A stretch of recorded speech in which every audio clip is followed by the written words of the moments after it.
Les amis, honnêtement, je ne sais même plus en quelle langue m'exprimer pour décrire ce qui se passe dans cette CAN. Je suis extrêmement heureux de vous retrouver pour évoquer le tableau final de la CAN, les quarts de finale. Les amis, mon pronostic pour ces quarts de finale. Mais vous vous en doutez, je dois faire une intro à rallonge pour exprimer qu'est-ce qu'on vit, qu'est-ce qu'on est en train de vivre. Sincèrement, si cette introduction ne vous intéresse pas, passez directement au pronostic, mais je dois vraiment m'exprimer. Honnêtement, les amis, je suis le fou depuis quelques temps maintenant quand même. Je pense que c'est la compétition la plus folle dans le scénario que j'ai vu de ma vie. Je pense qu'il y a également la Ligue des Champions 2019-2020, il me semble, avec le Real Madrid qui refait des remontadas à chaque match, limite contre le PSG, contre City, etc. Je pense qu'il y a également la dernière Coupe du Monde. Mais là, ce qui s'est passé, c'est indescriptible. Félicitations si vous êtes encore là. Félicitations si vous faites partie des 8 dernières équipes qu'on va citer. Le Nigeria, l'Angola, la République démocratique du Congo, la Guinée, le Mali, la Côte d'Ivoire, le Cap-Vert et l'Afrique du Sud. Félicitations si vous êtes encore là, et c'est dommage pour les autres. Moi, évidemment, vous savez que mon pays est déjà sorti, l'Algérie évidemment en poule, mais c'est dingue, c'est dingue. Il faut faire une rétrospective, les amis, c'est fou. Regardez un petit peu les résultats qu'on a eu. L'Angola qui a battu la Namibie sèchement, froidement. Le Nigeria également très froidement, n'a laissé aucune chance au Cameroun. La Guinée équatoriale qui avait pourtant humilié la Côte d'Ivoire en poule a perdu en ratant un penalty. L'Égypte, finaliste, vice-champion d'Afrique, a été éliminée par une très belle équipe congolaise. Le Cap-Vert, dans le choc des outsiders, dans le choc des surprises, a réussi à se qualifier en quart en étant vraiment très bon, je trouve. Le Sénégal et la Côte d'Ivoire, je pense le séisme peut-être ultime. La Côte d'Ivoire qui s'était fait humilier, qui a réussi à passer et est en quart de finale. Le Mali qui, après un scénario aussi fou parce que le Burkina avait marqué à la fin, a finalement réussi à gagner. Et le Maroc, sèchement, froidement, malgré une performance pas honteuse, beaucoup d'occasions ratées, malheureusement pour eux, mais carton rouge et défaite 2-0. Cette CAN est hallucinante. Profitons, les amis. Il reste quelques petits matchs. Nous sommes en quart de finale et c'est parti pour ces pronostics. Et on attaque très fort avec honnêtement un match incroyable. Sur le papier,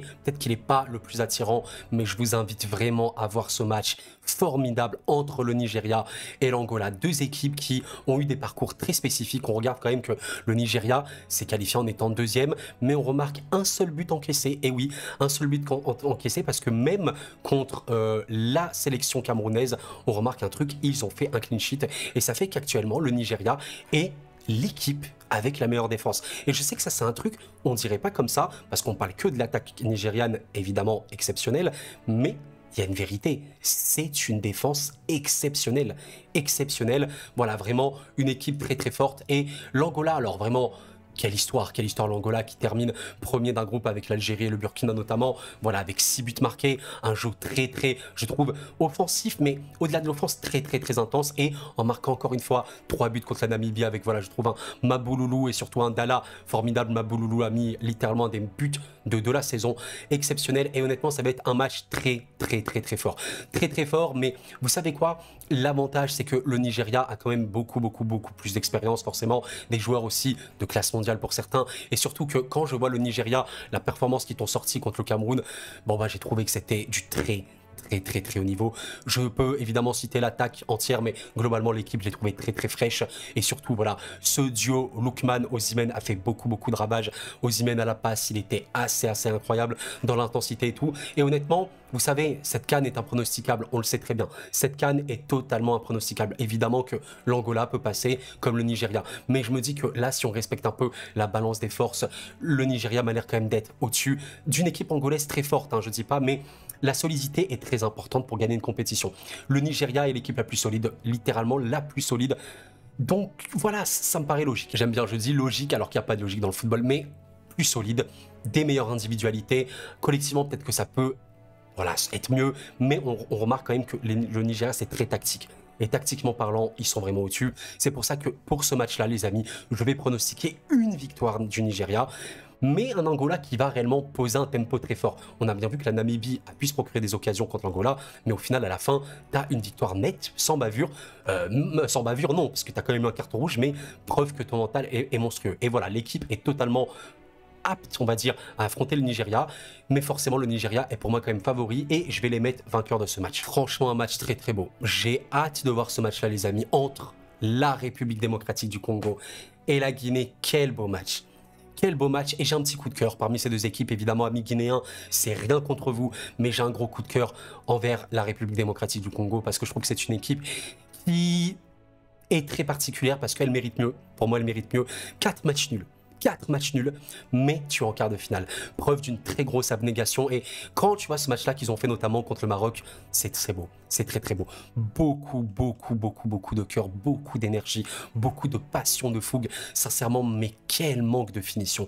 Quel manque de finition. Tu tires 25 fois contre la Zambie, tu tires énormément contre toutes les équipes que tu as vues. Tu affrontes et tu réussis à tenir quand même un score incroyable contre l'Égypte. Tu arrives à faire ce 1-1 là en ayant vraiment des occasions. Ok, c'est un match plutôt fermé, mais tu as réussi à montrer que tu existes. Et je pense qu'en vrai, c'est surtout un gros problème de finition. Je pense que Bakambu, notamment, j'ai pas envie de te dire que les Congolais vont le détester, mais il rate beaucoup trop. Et honnêtement, c'est une vraie belle équipe, même beaucoup de cœur, en fait, beaucoup de cœur. Et je pense sincèrement qu'elle peut réussir à gagner cette CAN, comme tout le monde. Et pour parler de la Guinée, alors la Guinée, c'est très spécial, parce que c'est vrai que quand on regarde la Guinée comme ça, bon, tu te dis, la Guinée équatoriale, tu les as battus seulement 1-0 à la fin. Oui, mais justement, c'est ça, la fougue, ne pas abandonner, l'abnégation. Franchement, c'est dingue. La Guinée équatoriale a un penalty, ils arrivent à le rater, malheureusement pour eux. Et la Guinée, jusqu'au bout du bout, t'as quand même fait ton match contre la Guinée équatoriale, t'as été globalement meilleur et c'était mérité avec Mohamed Bayo, un joueur que j'aime énormément, voilà, qui a totalement mérité sa victoire malgré une défaite contre le Sénégal, très fort en poule, malgré, voilà, seulement un petit match nul contre un Cameroun qui a été peut-être décevant, mais tu as tenu. Et je pense que c'est aussi une équipe qui a beaucoup de cœur. Bayo est en forme, je pense qu'on peut le dire, il a 2 buts déjà à son actif, enfin 2 buts déjà, c'est l'écart, hein, donc forcément ça va être chaud. Et il faut pas se mentir non plus, je pense que c'est un quart équilibré où réellement tout peut se passer. Je vois quand même le Congo en avance. C'est en avance dans le sens où c'est un peu plus fort, je pense individuellement. Je pense également que c'est un peu plus équilibré et je pense qu'ils ont montré plus. Ils ont quand même montré plus. Mais la finition est, mine de rien, la Guinée n'aurait-elle pas un peu plus de finition? Je le pense. Je le pense honnêtement. Parce que en pas grand-chose, ils peuvent mettre des buts. C'est ça qui est inquiétant. Et honnêtement, je pense que c'est un match qui peut aller au tir au but. Premier degré. Quel pronostic je peux faire, les amis? Quel pronostic je peux faire? Je trouve le Congo très beau. Et est-ce que la Guinée passerait? Je sais pas. Honnêtement, les gars, je vais dire les tirs au but. Et pourquoi pas, encore une fois, un match nul pour le Congo. Et le Congo qui irait en demi avec encore un match nul. Est-ce que ce serait pas l'histoire de cette CAN? Mais je sens un très beau match et quoi qu'il arrive, bonne chance et que le meilleur gagne. Est-ce qu'on serait pas sur le match le plus excitant de ces quarts de finale, les amis? Est-ce qu'on serait pas sur le match peut-être que très peu de gens voyaient et pourtant, il existe. Je parle évidemment de ce merveilleux Mali-Côte d'Ivoire à ne pas rater. On est sur 2 équipes qui ont eu des parcours tellement différents. Tellement différents. Dans un premier temps, nous avons cette équipe malienne qui a été dans un groupe, ma foi, compliqué avec évidemment l'Afrique du Sud, la Namibie, la Tunisie. Quand je dis compliqué, c'était très homogène. Tout le monde pouvait passer, tout le monde pouvait ne pas passer. Évidemment, c'est la Tunisie qui en a fait les frais. Mais malgré ça, tu as quand même une vraie belle victoire au premier match. Et ça, c'est important. Contre un autre quart de finaliste, l'Afrique du Sud, avec une performance réellement belle, propre. Les Sud-Africains avaient également fait une très belle perf, mais globalement, tu as été bien. Et une équipe qui, offensivement parlant, est forte, très forte. Beaucoup d'homogénéité, je trouve, dans cette équipe, et forte. Offensivement, tu sais qu'il y a beaucoup de joueurs qui peuvent marquer. Traoré, Aïdara, Dombia, Sinayoko, qui est dans la forme de sa vie, Koïta notamment, Bissouma, etc. Beaucoup de joueurs peuvent marquer. Et d'ailleurs, Sinayoko est un peu dans la forme de sa vie, parce que oui, mesdames, messieurs, il a encore marqué face au Burkina sur ce 8e de finale, où globalement, le Mali mérite sa qualification, a été meilleur. Et honnêtement, le Mali, on n'en parle pas beaucoup. On n'en parle pas beaucoup, c'est une vérité, mais c'est une équipe qui peut sortir la Côte d'Ivoire. C'est dingue. Oui, il y a des matchs nuls qui sont pas si fous. Même si voilà, tu es globalement meilleur contre la Tunisie, je pense notamment, et contre une Namibie où tu étais qualifié de toute façon. Bref, mais il y a la qualité. Et là, tu as affronté un revenant, je sais pas comment expliquer, la sélection ivoirienne, ce qui se passe pour eux, c'est du jamais vu. Si vous êtes ivoirien, vous vivez un moment historique. Dans votre pays, vous organisez la plus grande CAN de tous les temps. C'est historique, c'est historique. Et là, c'est incroyable. Voilà, la Côte d'Ivoire, après une victoire contre la Guinée-Bissau qui n'était pas non plus formidable, mais une bonne victoire, tu perds contre le Nigeria et tu te fais humilier contre la Guinée équatoriale. Et malgré ça, tu arrives à te qualifier en 8e et tu réalises un séisme. Tu réalises un truc irréel, un truc qui restera à jamais gravé dans l'histoire du football ivoirien. Tu élimines le monstre sénégalais. Tu élimines peut-être la meilleure équipe d'Afrique depuis 2-3 ans. Réellement, tu élimines l'équipe qui devait encore gagner sûrement cette CAN. Tu élimines le champion d'Afrique. Et donc, comme disait Kessié, un revenant n'a peur de rien. C'est une vérité. Pour moi, la Côte d'Ivoire passe instantanément favori de la compétition parce qu'elle est chez elle et parce que quand tu arrives à sortir le Sénégal, surtout après un scénario de malade mental, tu es capable de gagner cette CAN. Ça va être un match exceptionnel. Exceptionnel. J'espère et je sens beaucoup d'actions, beaucoup d'attaques. Là, le Mali est une équipe offensive. La Côte d'Ivoire est une équipe qui met énormément d'intensité et offensivement parlant forte. La Côte d'Ivoire est évidemment sur le papier plus forte. Évidemment, le milieu de terrain, je n'ai pas besoin de le présenter. Mon pronostic sera une qualification du Côte d'Ivoire. Par contre, les amis, je ne peux pas vous dire le scénario. Cette CAN est indécente. Peut-être que le Mali va perdre dans un premier temps, égaliser, aller au tir au but et gagner. Cette CAN est irréelle. Mais pour l'honneur, et je les sens tellement invincibles maintenant, les Ivoiriens, tellement forts dans la tête, partout, sur tous les points. Je pense qu'ils vont chercher cette CAN, oui. Et je pense qu'ils vont sortir cette très belle équipe malienne. Et enfin les amis, peut-être le quart de finale qu'absolument personne ne voyait. Absolument personne ne voyait ce quart. En tout cas, je ne vais pas vous mentir, je ne voyais pas du tout ce quart de finale entre la sélection capverdienne et la sélection de l'Afrique du Sud. Quelle histoire, quelle histoire. J'ai envie de commencer par le Cap-Vert qui, honnêtement, est peut-être l'équipe qui m'a le plus surpris. Voilà, c'est une équipe qui a fini première devant l'Égypte, devant le Ghana, en ayant la meilleure défense du groupe, en ayant la meilleure attaque du groupe. Et en huitième, un match contrôlé, maîtrisé et largement dominé. Il faut le dire quand même, le Cap-Vert a battu la Mauritanie sur un pénalty en fin de match. Très belle équipe. Et honnêtement, le Cap-Vert peut gagner cette CAN. J'insiste là-dessus. Le Cap-Vert peut totalement gagner cette CAN, comme tous les autres. Mais cette équipe a des arguments. Quand tu fais ce genre de match-là, notamment contre l'Égypte, tu sens que tu es sérieux. Tu n'as pas beaucoup de ballons, mais ce que tu exploites très bien. Et je trouve que c'est une équipe, beaucoup de cœur, beaucoup de pressing, beaucoup d'intensité et aussi très intelligente. Et honnêtement, le Cap-Vert, les amis, oui, tu vas affronter un Afrique du Sud qui est peut-être l'équipe piège ultime. L'Afrique du Sud est pour moi l'équipe piège ultime de cette Coupe d'Afrique. Parce que tu perds de 0 contre le Mali. Mais on rappelle que tu as fait un match très bon. Très bon, beaucoup d'occasions que tu n'as pas pu concrétiser. Ces occasions-là, tu les as concrétisées contre la Namibie où tu as été monstrueux, une des plus grosses pertes de cette CAN. Ensuite, tu tiens un match nul qui servait pas trop à grand chose de toute façon parce qu'ils étaient qualifiés, en dominant un petit peu la Tunisie. Et enfin, tu réalises, je vais pas dire un hold-up parce que c'était loin d'être un hold-up, une perf incroyable contre le Maroc où, ben voilà, tu tires peu, mais tu convertis tes tirs. Très lucide. Défendre, solide, contrer. Vraiment très bien joué. Je pense que tactiquement, comment il s'appelle, Monsieur Bruce, je sais pas trop comment on peut dire, Hugo Bruce, je sais pas comment on peut dire les amis, entraîneur belge de 71 ans, et ben il a fait son coup, il a vraiment fait son coup. Très bien joué. Et honnêtement, ce match, tout peut arriver entre le Cap-Vert et l'Afrique du Sud. Mais vous savez quoi? Je me dis que il va se passer un truc de fou. Et si le Cap-Vert atteignait les demi-finales? C'est mon pronostic, les amis. Je vois le Cap-Vert passer.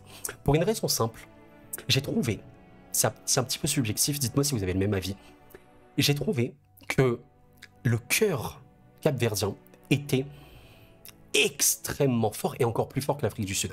Globalement, il n'y a que des équipes qui ont beaucoup de cœur, mais le cœur capverdien, j'ai l'impression qu'ils sont limite invincibles.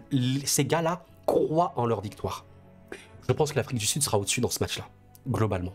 Mais on a vu qu'un Cap-Vert, même avec peu de ballons, notamment contre l'Égypte, était capable de beaucoup. Ça va être un très grand match de football. Et je vais dire, une qualification capverdienne en demi-finale de la CAN. Et voilà les amis pour mes pronos de la CAN. Je vais juste répéter pour ceux qui n'ont pas vu tous mes pronostics, je vais vous le répéter ici. Je vois une qualification du Nigeria, du Congo, de la Côte d'Ivoire et du Cap-Vert. Mais je rappelle encore une fois les amis, vous l'avez bien compris, c'est impronosticable. Là, honnêtement, j'ai fait 4 pronostics, les 4 peuvent être faux. J'insiste là-dessus.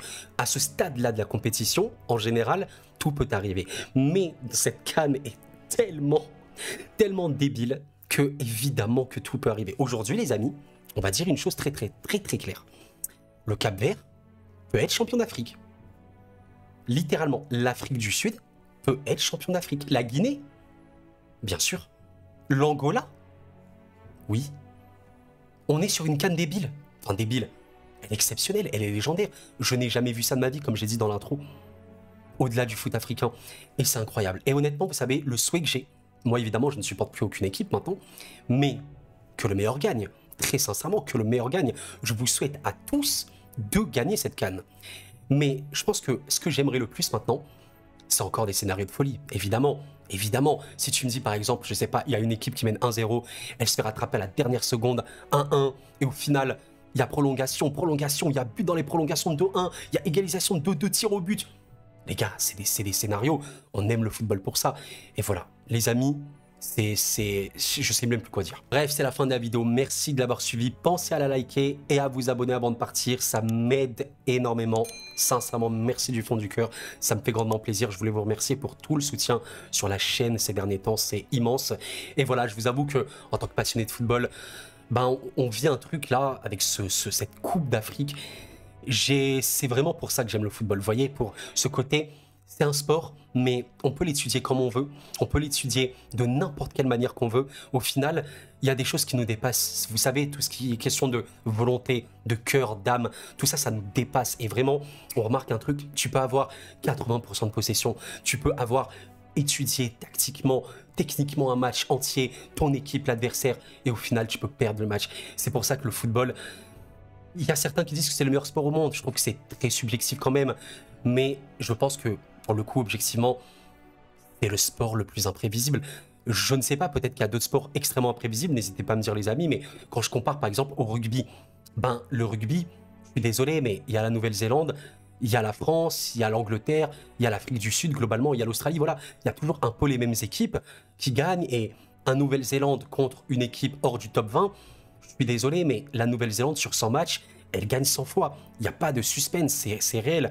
Et au football, non, non, ce n'est pas comme ça. Aujourd'hui, tout le monde peut gagner contre tout le monde. C'est une vérité, même en Coupe de France, etc., des trucs comme ça. C'est fabuleux, c'est fabuleux. Et voilà, au tennis, c'est la même chose. Tennis, c'est un sport individuel, c'est différent, mais il y a toujours des gens qui sont au sommet, qui restent au sommet. Et voilà, mais le football, c'est différent. Qui aurait cru que l'Angola allait aller en quart? Peut-être qu'il y a certains y croyaient. Personnellement, je me suis dit que ça peut faire une belle compète. Mais qui aurait cru qu'il allait avoir l'Angola, le Cap-Vert, la Mauritanie en 8e, Cap-Vert en quart, l'Afrique du Sud en quart en sortant le Maroc, la Côte d'Ivoire qui perd 4-0 en poule, qui sort le Sénégal en 8e qui va en quart. Qui aurait cru tout ça, les amis? Qui l'aurait cru? Je vous pose la question. C'est ça, c'est le football. Et vraiment, je pense que vous savez, si je peux mettre un petit message à la fin de cette vidéo, il y a beaucoup de haine qui dégage du football, malheureusement, parce que ça déchaîne les passions, vous connaissez ça. Et ce qui est important, c'est, je pense, de se poser, d'être neutre, aussi objectif, hein, quand on supporte pas une équipe, et se dire que, honnêtement, objectivement, on vit un truc incroyable. Moi, vous savez, voilà, mon pays est éliminé depuis la phase de poule, mais je vis ma best life en voyant cette CAN. Je suis ultra heureux. Je suis ultra heureux parce que on voit une compétition qui restera à jamais gravée dans l'histoire du football africain en tout cas. Dans l'histoire de, de certains pays, l'Angola par exemple, le Cap-Vert ou la Mauritanie, ce qu'ils ont fait, évidemment, ou même en Mal, bah, je pense notamment au Maroc, ça va rester à jamais gravé ce moment-là. Au Sénégal, le champion qui tombe comme ça, tout ça restera à jamais aggravé. Pensez aux jeunes, aux futures générations, les petits qui voient ce genre de CAN, leur première compétition, ils sont en mode, oh, ils ont des étoiles dans les yeux, ils n'arrivent pas à y croire. C'est incroyable. Et ça, c'est le plus important. Donc, contribuez à partager la paix. C'est ce que je vous inviterai à faire. Et plus personne, évidemment, pour vous. J'ai pas d'ordre à vous donner, mais c'est simplement une pensée que j'ai envie de dégager. Il y a beaucoup de haine qui circule dans ce monde, évidemment, et dans le football. Partageons juste les bonnes valeurs et se dire que on vit un moment merveilleux où on peut se réunir à travers une passion commune, et c'est le plus important. Voilà, moi, je ne supporte aucune des 8 dernières équipes, mais je souhaite sincèrement qu'elle donne tout pour gagner. Qu'importe qui sera le vainqueur, qu'elle le mérite et qu'elle montre qu'elle a fait tout pour y arriver. Voilà, et on vit notre best life. Cette CAN est légendaire, historique. Peut-être la plus grande CAN de tous les temps. Je n'ai jamais vu ça de ma vie. Jamais, jamais, jamais. J'aimerais que ça se termine pas. Les amis, il reste un peu moins de 2 semaines. Ce sera bientôt terminé. Donc profitons jusqu'au bout, dans la paix et dans la bonne humeur. Merci d'avoir suivi la vidéo, les amis. Sincèrement, encore une fois, merci pour tout votre soutien. Pensez au like avant de partir. Ça aide énormément la chaîne. Commentez. Faites vos pronostics, bien évidemment. Je vous invite à le faire. D'ici là, portez-vous bien. C'était Koro et la paix sur vous.